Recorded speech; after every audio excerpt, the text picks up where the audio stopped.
پورے ملک میں انتشار پیدا کرنے والے CAA قانون کو اب نافذ کرنے کی تیاری میں مودی سرکار۔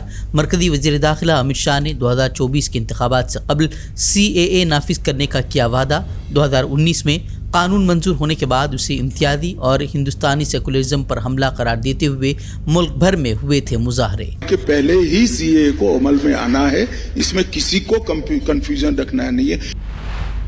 مفتی سلمان اظہری کی مشکلیں کم ہونے کا نہیں لے رہی نام۔ 11 فروری کو عدالتی ریمانڈ ختم ہونے سے قبل ہی اب گجرات میں درج کی گئی ایک اور FIR۔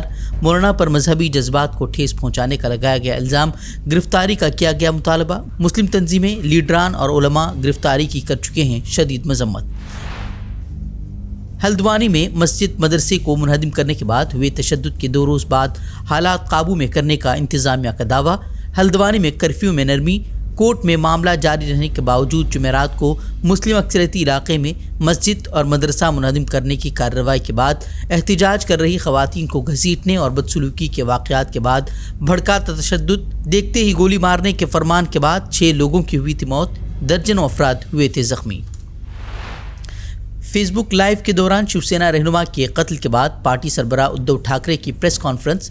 BJP پر جانچ ایجنسیوں کے ذریعے پارٹی رہنماؤں کو دھمکیاں دینے کا لگایا الزام، بولے قتل اور غنڈہ گردی کے باوجود پولیس کی خاموشی شرمناک، کہا سینئر رہنماؤں کو اب بھی BJP میں شامل ہونے یا جیل جانے کی مل رہی ہیں دھمکیاں۔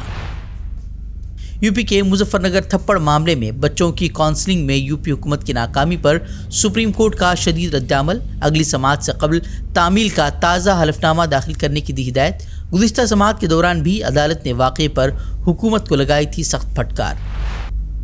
چودھری چرن سنگھ کو بھارت رتن دینے کے مودی سرکار کے فیصلے پر راکیش ٹکیت کا رد عمل، بولے سرکار کو اب سوامی ناتھن کمیشن کی سفارشات پر عمل کرتے ہوئے MSP کی گارنٹی قانون نافذ کرنے کی ضرورت۔ ملک کے کئی صوبوں میں نائب وزیر اعلیٰ کی تقرری کے رواج پر اب اٹھنے لگے سوال۔ نائب وزیر اعلیٰ عہدے کو ختم کرنے کا مطالبہ کرنے والی عرضی اب سپریم کورٹ میں داخل، 12 فروری کو ہوگی سماعت۔ عرضی گزار نے اسے غیر قانونی اور لوگوں کو گمراہ کرنے والا عہدہ قرار دیا۔ بلقیس بانو اجتماعی عصمت ریزی کے مجرموں پر سرکار پھر مہربان، سپریم کورٹ کے حکم کے بعد خود سپردگی کرنے والوں میں سے ایک مجرم پیرول پر رہا۔ سسر کی موت پر مجرم کو 5 دن پیرول کی ملی اجازت۔ غزہ میں اسرائیلی مظالم روکنے میں پوری دنیا ناکام، اسرائیلی جارحیت میں فلسطینی شہداء کی تعداد 28,000 کے پار۔ خان یونس میں اسپتال کے باہر اسرائیلی فورسز نے نشانہ بنا کر 21 فلسطینیوں کو کیا شہید۔ رفح میں محفوظ قرار دیے گئے علاقوں پر بھی اسرائیلی حملے جاری۔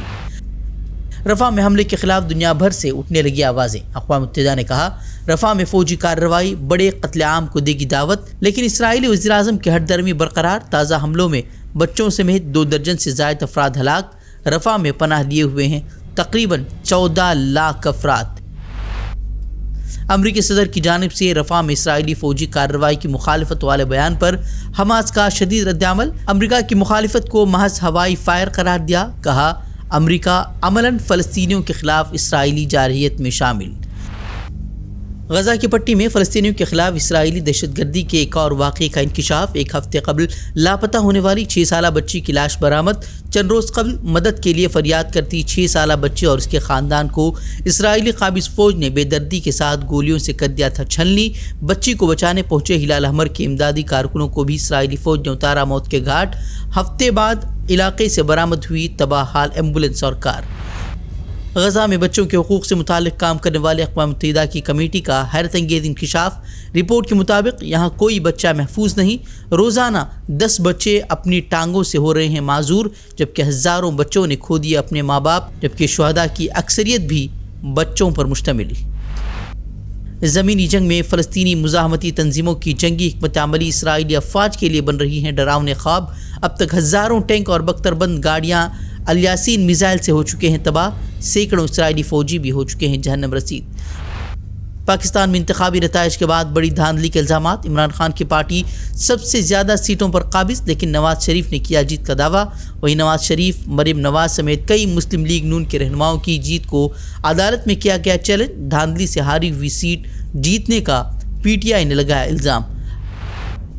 شام میں 2 مختلف مقامات پر اسرائیل کی بمباری، جاں بحق ہونے والوں کی تعداد 14 سے تجاوز، 10 افراد زخمیوں میں سے 2 کی حالت تشویشناک، جبکہ اسرائیل نے حزب اللہ کے ٹھکانوں کو نشانہ بنانے کا کیا دعویٰ۔ بٹکل رابطہ ہال میں Christian academy for civil service exam Delhi کے اشتراک سے 11 اور 12 فروری کو سول سروس کے اہم موضوع پر منعقد ہو رہا ہے 2 روزہ اہم ورکشاپ۔ مسلم پرسنل لاء بورڈ کے جنرل سیکریٹری اور اکیڈمی چیئرمین حضرت مولانا فضل الرحیم صاحب مجددی سمیت ماہرین کی ایک ٹیم طلباء کی کریں گی رہنمائی۔ رابطہ کے ذمہ داروں کی 12ویں اور گریجویشن کے طلباء و سرپرستان سے موقع سے بھرپور فائدہ اٹھانے کی اپیل۔